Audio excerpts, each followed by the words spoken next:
You know, RPG Maker games, whatever reputation they may have nowadays, were actually a really good stepping stone into a lot of gaming trends that we take for granted. What? I'm just saying, life's short. We shouldn't take things for granted. Are you saying granite? The program also helped that it was a good way for people to dip their toes into programming and game design. Games like Off, Yume Nikki, Lisa the Painful, The Witch's House, Ao Oni, and many more. These were what essentially kickstarted a lot of fun gaming conventions, and thanks to this shoddy little program, making games was becoming more accessible to a lot of people. And now we've got a market where any schmuck who wants to get a game engine going can make a game and express themselves however they want. How dare you! Damn much!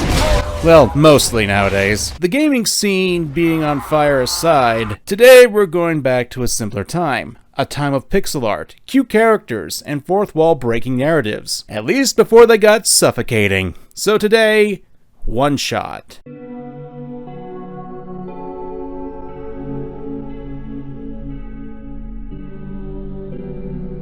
This video was oddly sponsored by people like you. Yes, you the viewer of this video. Without you guys, these kinds of videos wouldn't be possible, so if you're interested, please consider supporting me via Patreon, Ko-Fi, or just follow me on my socials, which will be in my pinned comment. Before we continue though, due to the nature of this game, I'm going to try my best to avoid spoilers, but you never know. You can get the game's current version for about $10 on Steam. If you want my recommendation, you should get it there. It's a fun game that only takes a few hours to complete. Besides, you can have the main character ride a Roomba. That's an A-class game for me! So originally this game was made on RPG Maker all the way back in the year 2014. God, it's almost been 10 years since then. And funnily enough, this game was made in a month for an indie game contest. The game in its original incarnation had an interesting concept. You have one shot to play the game. If you exited the window or some jackass decided to put a knife in a toaster and broke the power, that's it. You can't start over, there's no going back. You're not just killing the character Nico, the kid who's definitely not a cat, you'd be killing your ability to actually play the game. Well, this sucks. Now to clear something up, this version of the game was free, so it was more of an artistic piece than actual playing game. You don't play the game for the gameplay, you play it for the story, the narrative device, the cutesy pixel art, and it didn't take too long to complete, a few hours at best. I actually remember playing this version years ago, and I guess someone stuck a knife in a toaster in my dormitory because the power went out. And I killed Nico in the process. There are ways to replay the game, like if you got a different machine or if you cleared some files or something like that, you could play it again. But I was a broke-ass college student with a laptop won from a bank. You think I have the fortitude to take a risk that I could delete something important on my computer while I was doing my schoolwork? Hell no! Besides, only 2 years later we got the Steam edition, which, while didn't have the same aspect of you playing it one time and if it closed you were just it, you still had the meta concepts that would appear in alternate gameplays. It's in a sense like Undertale. Wait, Undertale came out in 2015. Shit! What I'm trying to say is that the game has a memory aspect to it, meaning it remembers what you did in the previous playthroughs. After all, while Nico was the main character and you control the kid, you yourself are a character. You're the entity who's there to guide Nico through the barrens, the gland, and the refuge. There are a number of times where the fourth wall is broken, and it's not just done with references to other video games like a lot of other modern games will do, but there are times where you have to exit the full screen or to access documents in your computer, or even change your desktop wallpaper. It's honestly kind of fun when you think about it because the game really does what it can to act like a virus and infect your PC and make you play around with the files it gives you to work with. In a sense, I really appreciate that element of fourth wall breaking, especially when you're playing it on a computer screen. It really drags you into the immersion of the game and makes you really think that you're viewing Nico's story through your screen and that you're messing with the world just to help the kid. Kamen will now die for you. It really ties the player into the game with its gameplay, and not just the narrative. The latter often feels more like a hands-off approach to the style of this, and this method of using aspects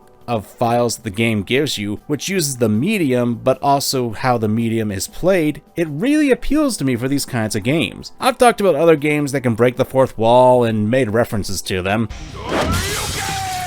Hilarious and original. but I don't know, it's mostly used for more comedic effect or, hey, you know this thing here, in other games, so this was a breath of fresh air to me. I'm not saying One-Shot doesn't have those moments. Hell, I remember the original game, it had references to other RPG Maker games like Off and The Witch's House. What I'm saying here is that I appreciate the extra steps that One-Shot takes to use its medium for its fourth wall narrative, and it's integral to the gameplay. Let's be honest, this is going to be a niche game. I don't want to make the comparison to Undertale here because I know a lot of people do that online, especially since these two games came out not too far off from each other. So if you're going into this game thinking you're going to get another Undertale, you're not. One-Shot is a more narrative-based game, and one that relies on the narrative and meta concepts to work.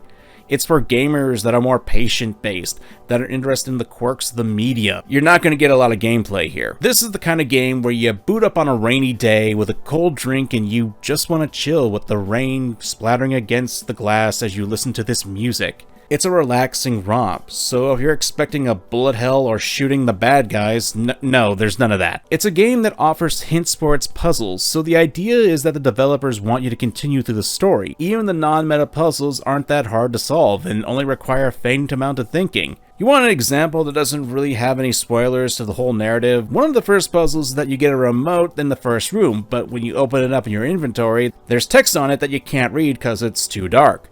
So what do? Well, you go to the window. There's light there. There's some logic here, and it's simple, and it's something that the game is good at doing. It also makes you listen to the characters and what they say. There's a pipe in the game that you can use to pry things open, but if Nico says it won't go under an object, the not cat will tell you to use something flatter. It's attention to details like this that can really elevate even the most mundane puzzles that can be done in RPG Maker because they're rooted in logic. I'm really trying my best not to spoil anything in this, because the experience of One-Shot is best to go in it as blind as you can. The story really is the main draw here for the game, and it's a game where you could just sit back and enjoy the journey, even if it can be depressing at times. We need a game like One-Shot in our lives. It's worth picking up, if nothing else, for the game's visuals, presentation, and of course the music, which I've been playing throughout this entire video. The main menu music is just the right mix of eerie and sadness that this game evokes. I recall thinking this was going to be another RPG Maker game that was horror-based, especially with a cute art style to cover up the nightmare fuel that other games had at the time.